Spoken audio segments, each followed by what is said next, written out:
Om Ajnanatimirandhasya Jnananjanashalakaya Chakshurunmilitam Yena Tasmai Shri Gurave Namaha.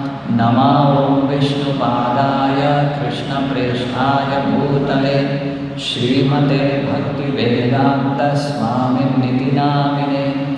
Namaste Saraswate Deve Gauravani Pracharine Nirvishesha Shunyavadi Paschatya Deshatarine. Jaya Shri Krishna Chaitanya Prabhu Nityananda Shri Advaita Gadadhara Shri Vasadi Gaura Bhakta Vrinda.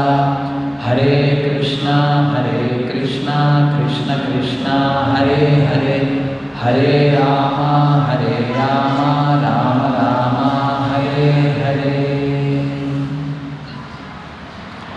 So here we are seeing Mother Sati being disgusted with her father after coming to the sacrificial arena, the arrangements made by her father.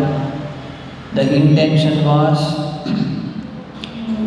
one thing she explicitly had said earlier, to see her relatives, her father, all of such things.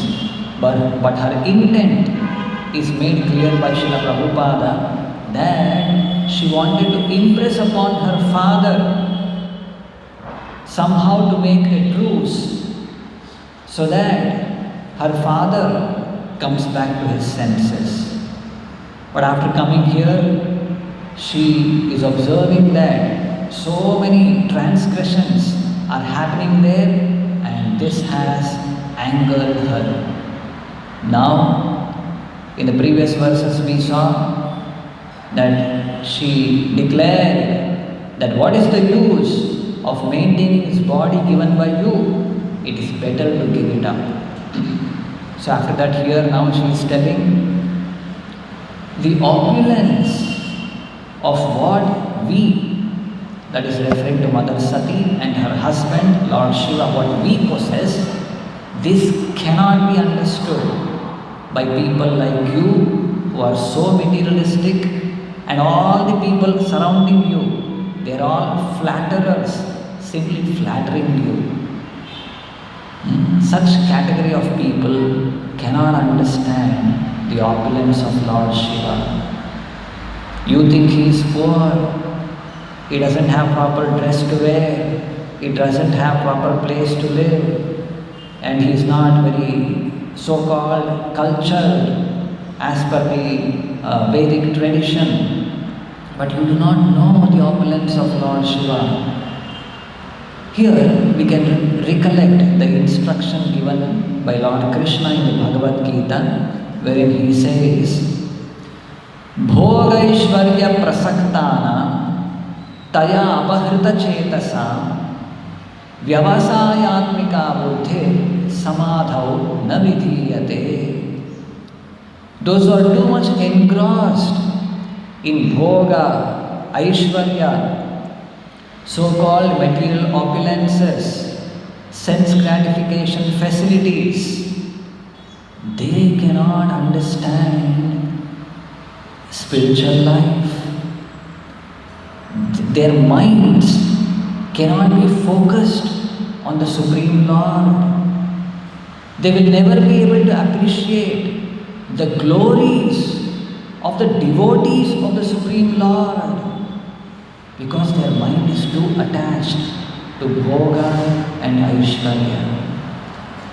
So this we are seeing here by Daksha and all of his followers, and very specifically the followers of Daksha. Mother Sati is telling, they are all like Dhuma Vartma Vihi, they are condemned. Simply they are performing some ritualistic sacrifices. Why are they performing? Because they know if we perform this sacrifice, we get the remnants of that. It may be in the form of foodstuff, it may be in the form of donations, or it may be in the form of the money, the remuneration which will be offered to them. So nicely they are performing all the ritualistic ceremonies. Such people cannot understand the real purport of all of these sacrifices, which is supposed to be meant for satisfying the Supreme Lord. And if you don't understand the position of the Supreme Lord properly, what you can understand of His devotees, great devotees like Lord Shiva. So all of such people are condemned. And here another point, Srila Prabhupada mentions in the purport that Srila Vishwanatha Chakravarti Thakura compares such Dhuma Vartmavihi to whom? Anyone recollects? To crows. Srila Vishwanatha Chakravarti Thakura compares the so-called followers of Vedic rituals being attached to only rituals, not completely understanding the purport behind those rituals, the objective behind those rituals, to crows. Why? What does crows do? The crows, they fly over, or they are attracted towards garbage, dustbin. They'll go there, they'll scatter all the garbage from within the dustbin and they pick up dirt from there. We can remember regularly after our festivals, night dinner, prasadam will be served, big dustbin containers will be kept on the lawn, and morning if we go and see, some dogs would have come and whatever, made the dustbin topsy-turvy, and the crows, it will pick up different leaves and whatever those plates and scatter around all the place, trying to pick up whatever some eatables from those remnants from the garbage. People who do not understand, who do not have proper understanding, knowledge of who the Supreme Lord is, what is the position of His devotees, what is the methodology of satisfying the Supreme Lord. What do? Of course, they may be having intent to satisfy the Supreme Lord, but along with that, they have lot of desires to satisfy their own senses. So, in the procedure for whatever the yajna or the sacrifice meant for satisfying the Supreme Lord, elaborate arrangements are made for satisfying various devatas, demigods. Why? Because they have some material desires, and all of these devatas, they have the potency to satisfy their material desires.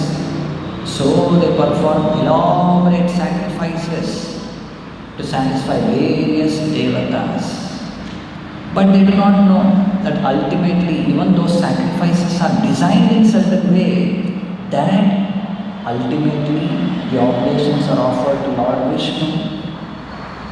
And even though the devatas are whatever providing some gifts to the worshippers, they are so-called worshippers, ultimately it is being sanctioned by Lord Vishnu. So this is an arrangement done. So those who don't understand this overall arrangement and simply interested in some sense gratification are compared to crows. So it's something serious.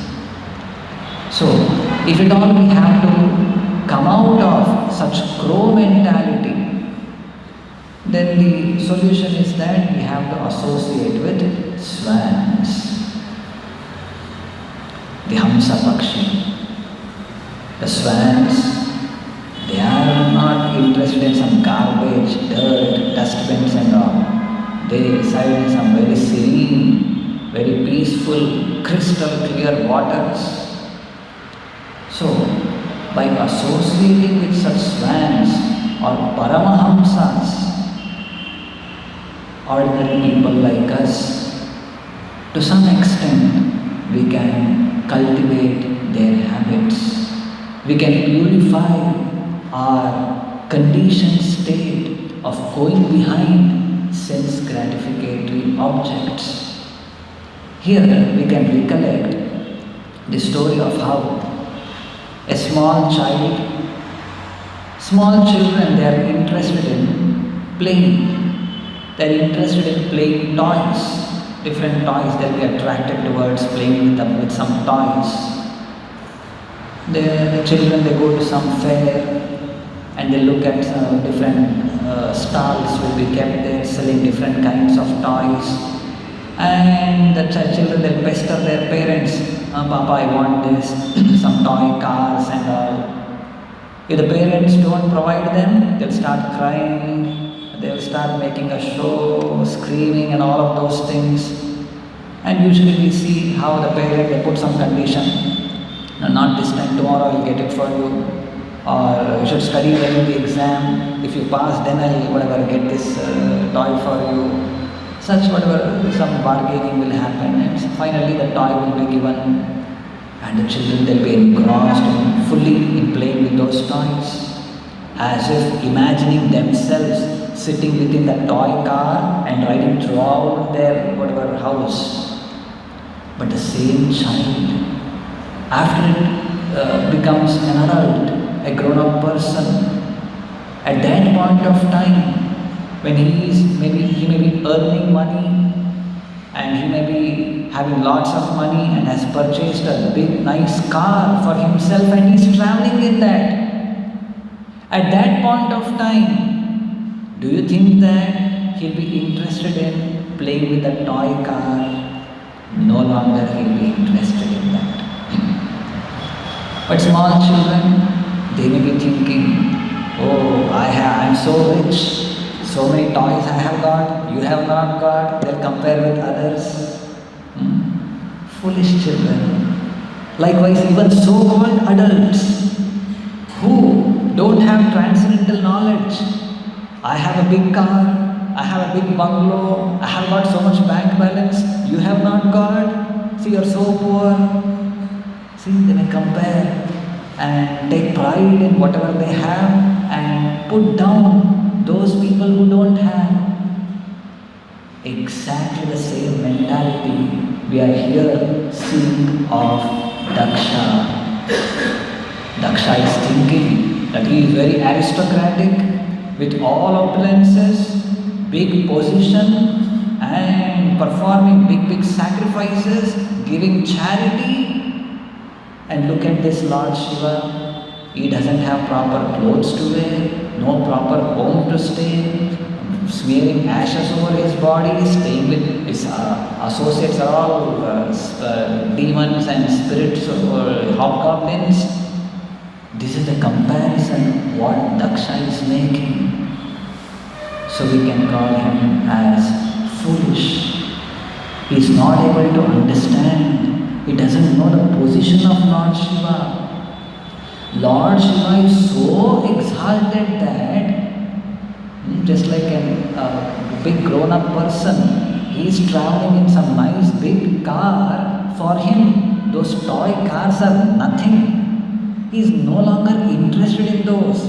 But if at all he wants to purchase them, hundreds and thousands of such toy cars he can purchase. But he is not interested in them. Similarly, Lord Shiva, what is his position? He is such a great yogi, mystic, that he can, the comparison given here is that, who is Lord Shiva's wife? Mother Sati. Mother Sati is none other than Goddess Durga. The whole material creation, it is under her subjugation. The entire material opulence is possessed by Lord Shiva. And here it is said how, like nicely it is described in the 10th canto, that Lord Shiva, though he stays in some Himalayas or crematoriums, externally appears to be poor, but his worshippers are very rich. All material opulences they'll be having.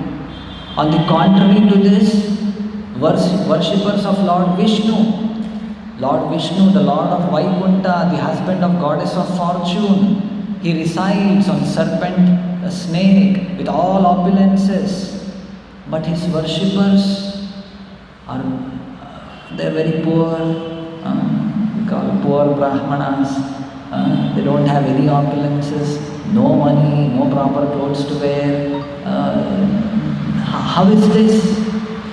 Of course, this is elaborately explained in the 10th canto of Srimad Bhagavatam, that yes, Lord Shiva, he is the husband of Mother Durga.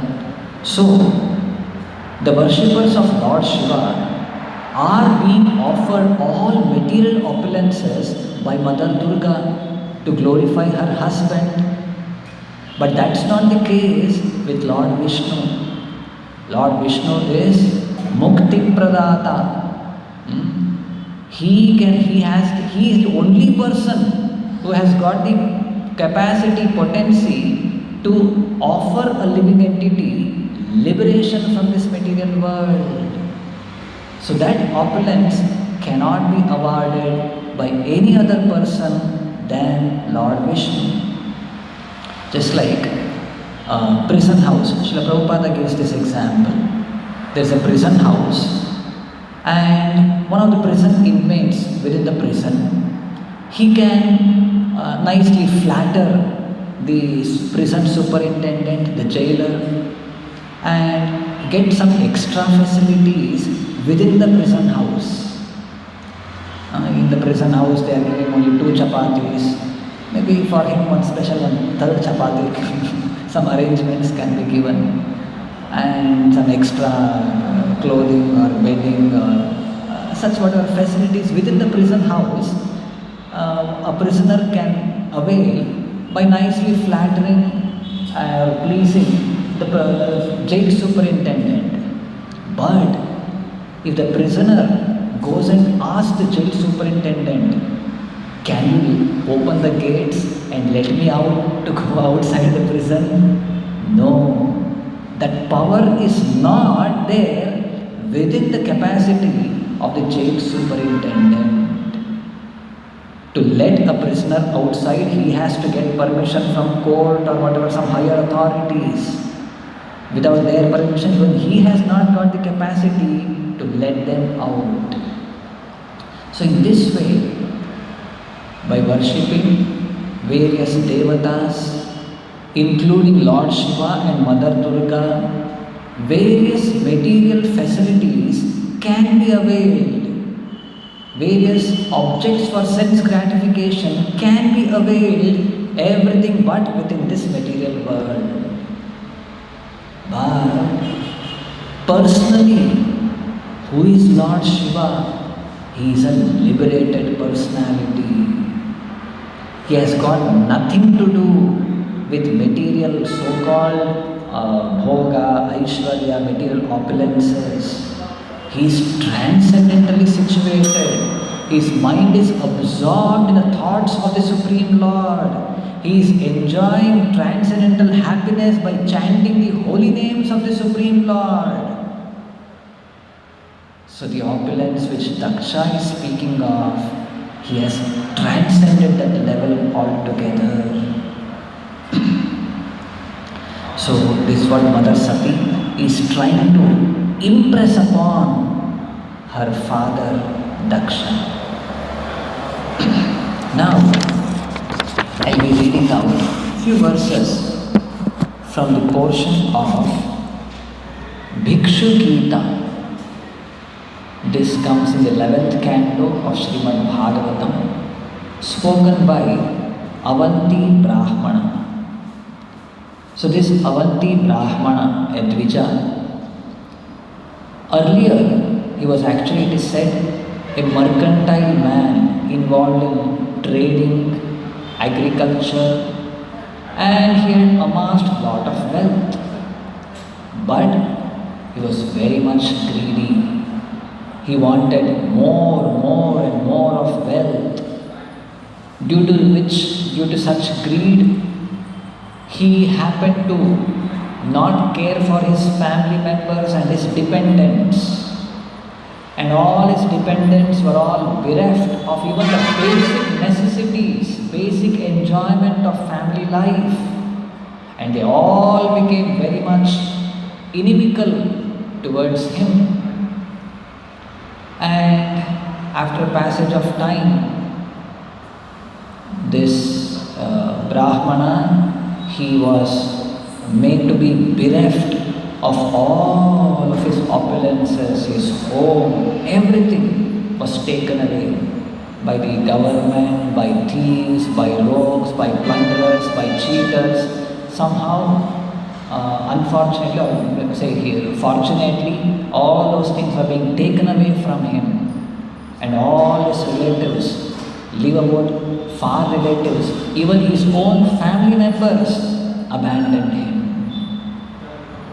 And he came to his senses. He took sannyasa, and he took a sannyasa, like say, of silence, whatever, mauna, not to speak to anyone, not to protest. And like that it went on, and people were all chastising him. So many ways they started humiliating him. But still he did not consider any of those things. And at one point of time, he prays to the Supreme Lord. So that prayer, that is called as Bhikshu Gita. So there, he speaks about, because he has experience of earning money, maintaining it, spending it, all of those things. So out of his vast experience with material wealth, he speaks about it. He says, Arthasya sadhane siddhe utkarshe rakshane vyaye nashova bhoga ayasas trataschinta brahmondrina. He says how? In the earning, attainment, increase, protection, expense, loss, and enjoyment of wealth, all men experience great labor, fear, anxiety, and delusion. See, at least this experience in material world we have. To earn money, yes, great labor, lot of hard work is involved, anxiety is involved.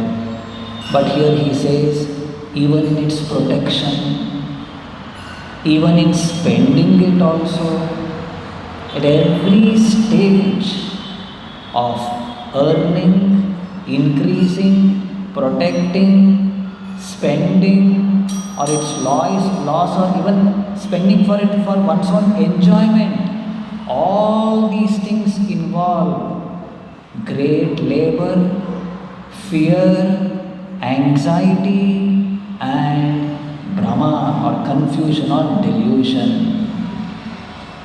This is the way of material wealth.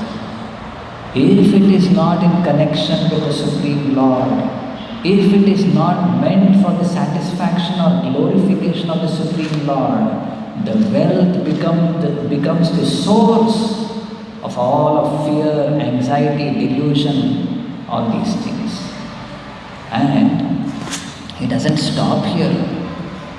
He continues to say that because of wealth, what all happens, 15 points he mentions, 15 things happens because of wealth. I'll not go into the details, I'll just read out the English translation of that. The 15 things which wealth causes, they are theft, violence, speaking lies, duplicity, lust, anger, perplexity, pride, quarreling, enmity, faithlessness, envy, dangers caused by women, gambling, intoxication. These are the 15 undesirable qualities that contaminate men because of greed for wealth.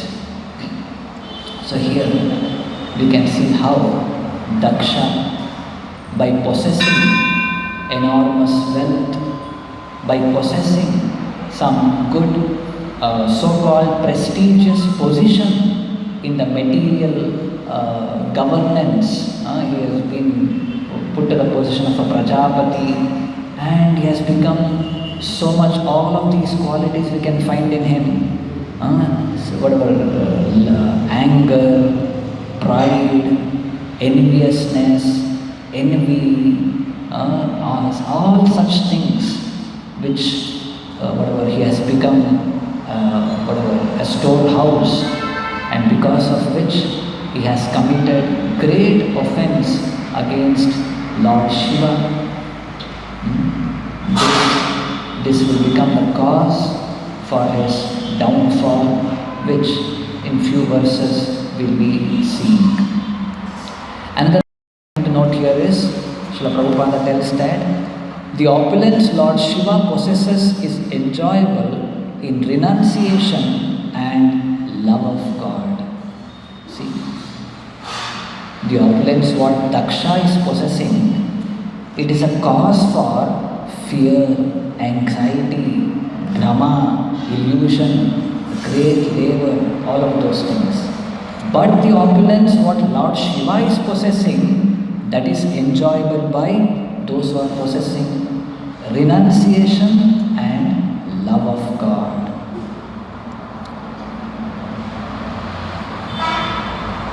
Such opulences are possessed by personalities like the Kumaras, Narada and Lord Shiva, not by others. So what is the opulence possessed by the Kumaras? The Kumaras we see in the paintings how they don't even wear clothes. But the opulence of renunciation, the opulence of love, they have developed love towards the Supreme Lord. Nothing can be comparable to that opulence, that Krishna Prema, that is the greatest dhana which they are possessing. And ordinary people, people of the category of Daksha, they cannot even come anyway closer to it also. And now we see how Daksha has gone to the extent of committing this offense, and the result will be seen in later verses. We'll end with this. Grantraj Srimad Bhagavatam ki, Srila Prabhupada ki.